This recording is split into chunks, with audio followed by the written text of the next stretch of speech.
श्री गुरुदेव भगवान की जय।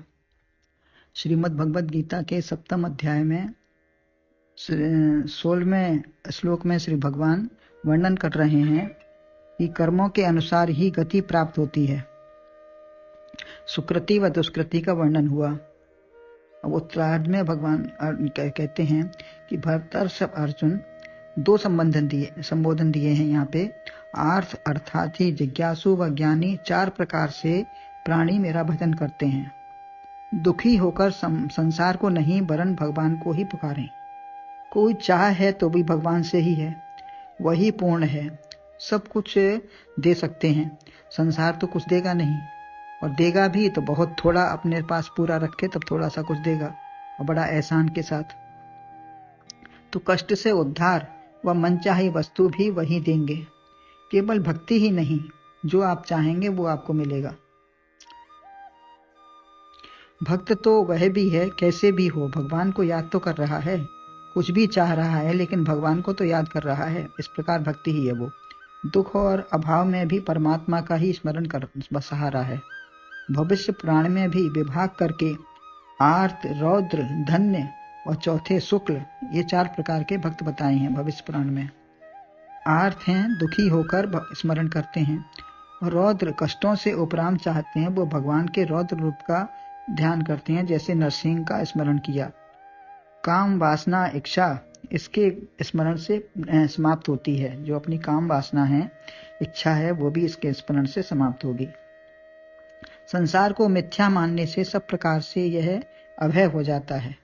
संसार को मिथ्या मानता है, भगवान को ही सम्मानता है, तो संसार से फिर अभय रहता है, उसको भय नहीं रहता। प्रलय चारों रूप में ही, प्रलय या रौद्र रूप में भी सब समा जाता है। अतः इच्छा किसकी करूं? जब रौद्र रूप भगवान का है तो प्रलय भाव से उसमें ही सब समा जाता है, समा जाएगा। संसार के विनाशकारी रूप को देखकर वह डरता नहीं है, उसको नमस्कार करता है। भोग ऐश्वर्य को चाहने वाला या अपने को धन्य मानता है। भोग ऐश्वर्य को चाहने वाला भी या उनको पाने के बाद भी उसको धन्यवाद देकर अपने को धन्य मानता है, उसको ही धन्यवाद देता है कि आपके कृपा से मुझे सब मिला है।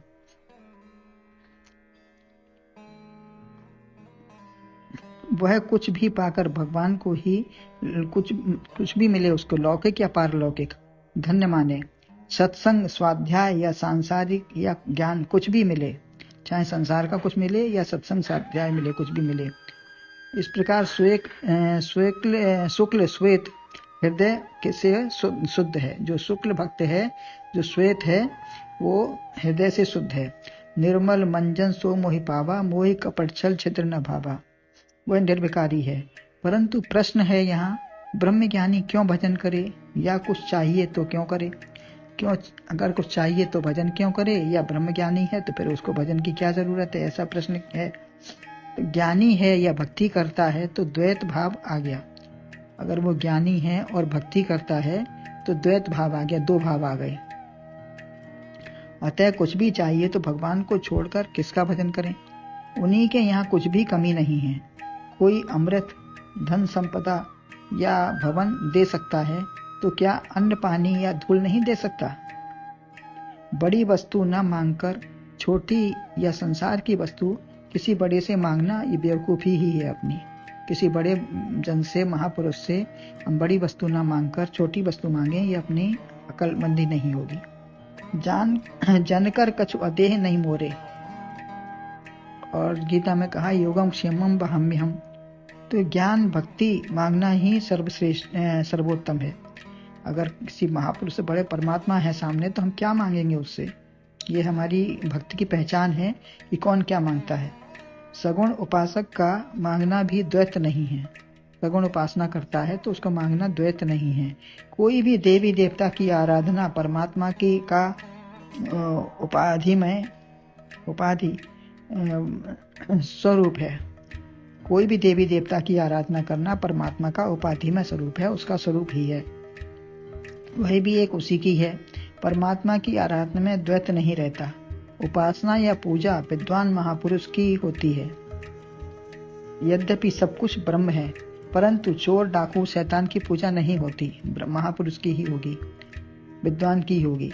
मस्तक मंदिर में ही झुकेगा, शौचालय में नहीं। परमात्मा सदैव व्यापक व एक है, वो अनेक नहीं है। तीसरा है जिज्ञासु। नराधम का विपरीत है जिज्ञासु।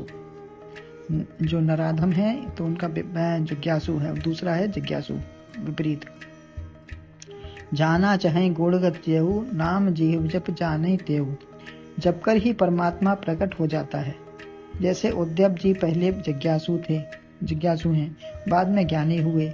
देवहूति, रघुगण, अर्जुन सभी पहले जिज्ञासु हुए, तभी ज्ञान प्राप्त करके ज्ञानी होते हैं। जैसे भूखे को ही तृप्ति मिलती है, जल व भूख का आनंद भूखे प्यासे को ही मिलता है, भरे पेट में नहीं मिलेगा। जो अति आतप व्याकुल होई, तर छाया सुख जाने सोई। पहले संसार में द्वैत रहता है, अद्वैत प्राप्त करके द्वैत नहीं रहता। जब अद्वैत हो जाता है, एक हो जाता है, समता आ जाती है, तो फिर द्वैत चला जाता है। नामदेव पहले जिज्ञासु थे, फिर ज्ञानी हुए। धन अभी प्राप्त करना चाहता है, धनी नहीं हुआ, अतः छोटा ही है। अभी केवल इच्छा है, धनी हुआ नहीं है, तो अभी छोटा है वो।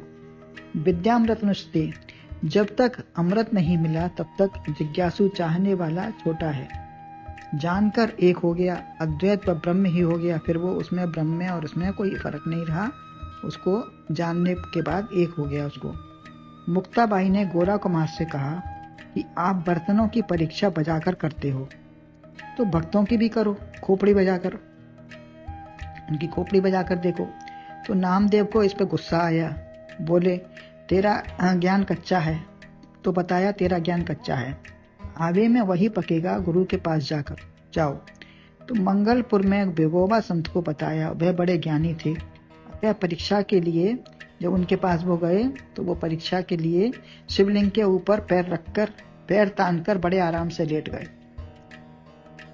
ब्रह्मज्ञानी संत थे, तो शिवलिंग के ऊपर बड़े आराम से पैर रखकर लेट गए। तो उनको देखकर असमंजस हुआ, फिर भी ज्ञान मांगा, क्योंकि उनको ज्ञान लेने गए ही थे। असमंजस हो रहा था कि ये शिवलिंग के ऊपर पैर रख के लेटे हैं, तो हमको क्या ज्ञान देंगे, लेकिन फिर भी उनसे ज्ञान मांगा। उन्होंने कहा जहाँ शिवलिंग ना हो उधर मेरा पैर कर दो। तो देखा तो चारों हो रही है, चारों तरफ शिवलिंग है, तो किधर करें। अतः किस प्रकार नमन, सम्मान व प्रणाम करना चाहिए, किंतु जहाँ जैसा व्यवहार किया जाता है वैसा ही होना है। उपदेश मिलने पर सद्गुरु की शरण प्राप्त करके अहम ब्रह्मास्मि कहकर ज्ञानी की श्रेणी में आ जाते हैं। जब उपदेश मिला और धारण कर लिया उसको, तभी हम ज्ञानी की श्रेणी में अहम ब्रह्मास्मि होकर ज्ञानी हो जाते हैं। तो ज्ञानी चौथा भक्त है, जो सर्वश्रेष्ठ है। ज्ञानी अलग नहीं है। प्रेम, भक्ति व सरसता आनंद का स्रोत बहाता है। परमात्मा से एक हुए, नाम जिह् जप जागें जोगी, परमार्थी प्रपंच वियोगी। सच्चिदानंद त्रिनाथ नहीं हो सकते, नहीं एकता में आ जाते हैं। सच्चिदानंद त्रिनाम नहीं है, सच्चिद आनंद ये तीन नाम नहीं है, एकता में ही है, एकता आ जाती है जपने से।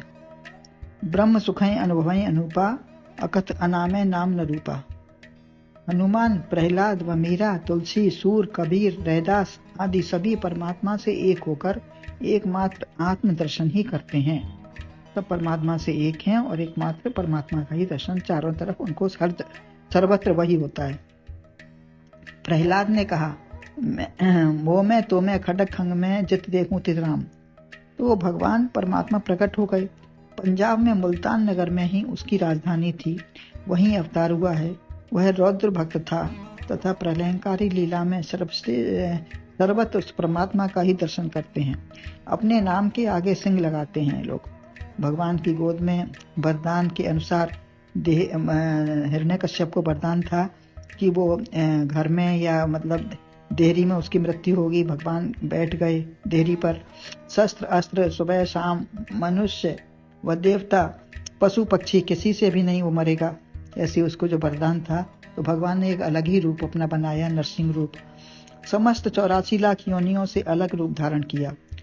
कच्छप, स्वान, सूकर, मगर, मत्स्य सब रूप धारण कर चुके हैं, किए हैं, लेकिन इसके लिए नरसिंह रूप अलग से बनाया। और प्रहलाद से बार बार कहते हैं, वर मांगने को कहते हैं, मम दर्शन फल परम अनुपा जीव पाओ निसहज स्वरूपा। तो जब उसको अपना सहज स्वरूप मिल गया, उसको अपना स्वरूप में प्राप्त हो गया, भगवान दर्शन दे दिए, तो उसे कुछ नहीं चाहिए। अब प्रहलाद अब बिल्कुल इच्छा रहित हो गया, कामना रहित। तो आकांक्षा, अभिलाषा यदि मेरे हृदय में हो तो उसे समूल नष्ट करना है। प्रहलाद ने क्या वर मांगा कि जो मेरे हृदय में आकांक्षा या कुछ इच्छा हो तो मुझे समूल नष्ट कर दीजिए, मुझे कुछ नहीं चाहिए, आप मिल गए तो सब मिल गया। आप सर्वत्र हो, मेरे सम्मुख हो, अतः क्या मैं चाहूं। केवल प्रहलाद ही उनके रौद्र रूप को शांत कर सके। सारे जितने देवी देवता थे, लक्ष्मी जी तक, कोई उनके रौद्र रूप को शांत नहीं कर पाए, और प्रहलाद को ही वो बार बार चुम्बन देके, बार बार प्रेम करके उसको गोद लेते हैं और उससे कहते हैं। वात्सल भाव प्रकट हो गया, जो रौद्र रूप चला गया। तो भगवान प्रहलाद से कहते हैं, बोले प्रभु प्यारे अति कोमल तुम्हारे अंग, असुर ने मारे मम एक नाम गाने में।